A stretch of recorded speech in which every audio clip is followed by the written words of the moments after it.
Praise the Lord hallelujah. पुन्हा एकदा यशोदया सागर चॅनलमध्ये सर्वांचं स्वागत असो. प्रियजनांनो, यशोदया सागर चॅनल सर्वांनी लाईक आणि सबस्क्राईब करा, की जेणेकरून जास्तीत जास्त लोकांना हा व्हिडिओ दाखवता येईल, जास्तीत जास्त देवाचा गौरव केला येईल.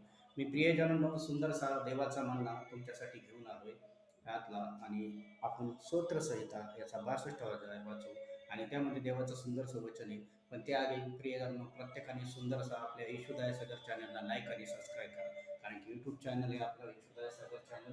या चॅनलला लाईक करा, सबस्क्राईब करा, की कारण जास्तीत जास्त लोकांना हा चॅनल दाखवतील, जास्तीत जास्त देवाचा गौरव केला जाईल आणि जास्तीत जास्त देवाचं वचन सांगितलं. म्हणून प्लीज प्रियजनांनो, यशोदया सागर चॅनल सर्वांनी लाईक आणि सबस्क्राईब करा. कारण की तुमच्या एका लाईक आणि सबस्क्राईबमध्ये देवाचा गौरव होतो आणि देवाचा गौरव होतो त्यामुळे देवाची महिमा होते. म्हणून प्रियजनांनो, प्रत्येकाने प्लीज यशोदया सागर चॅनल लाईक आणि सबस्क्राईब करा. मी तुमच्यासाठी वचन वाचतो प्रियजनांनो, तुमच्यासाठी प्रार्थना देखील करणार आहे. देवाचा सुंदरसा म्हणणं आहे प्रियजनांनो, स्तोत्रसंहिता 62. हे माझ्या जीवा तू केवळ देवावर भेस्ट टाकून स्वस्थ राहा. हे माझ्या जीवा केवळ देवावर भेस्ट टाकून स्वस्थ राहा. त्याच्यापासून तुला तारण प्राप्त होते. तोच केवळ माझा खडक, तोच माझा तारण आहे, तोच माझा उंच गड आहे. मी ढळणार नाही.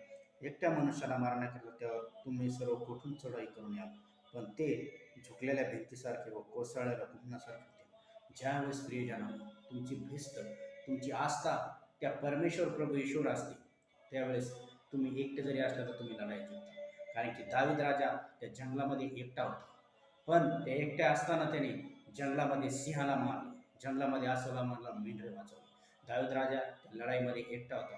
एवढा मोठा गोल्ल्यात होता, हजारो सैन्य होतं, पण गोल्ल्यातला मारायला फक्त एका दावीद राजाने दगडाने मारला. सांगायचं तात्पर्य असंच आहे प्रियजन, देवाचा अभिषेक, गौरव, सामर्थ्य तुमच्यावर उतरतं. ज्यावेळेस सामर्थ्य उतरतं त्यावेळेस अशक्य गोष्टी शक्य होतात.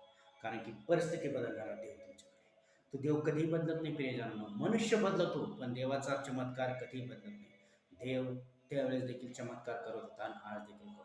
त्यावेळेस देखील येशू पापी लोकांना तारण करत होता, पापाची क्षमा करत होता. आज देखील तुम्ही पापाचा पश्चाताप केला तर येशू तुम्हाला पापाची क्षमा करत आहे. संसार आणि जगाच्या लोकांकडे बघून तुम्हाला क्षमा नाही भेटणार, तुम्हाला फक्त येशूच्या रक्ताने क्षमा भेटेल. म्हणून प्रियजनांनो, येशूला क्षमा मागा, पापाची क्षमा करा.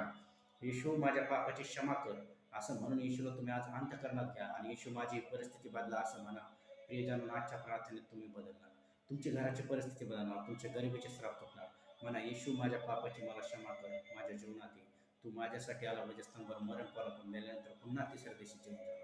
आणि ते ईश्वर मी आज विश्वास ठेवतो. येशूला बसल्याने प्रत्येक फटक्याच्या वेळाचा आरोग्य माझ्या जीवनात सुद्धा. मी प्रार्थना करतो, पवित्र देवा ईश्वराच्या जेवढे ऑनलाईन लेकर प्रत्येकाला येशूच्या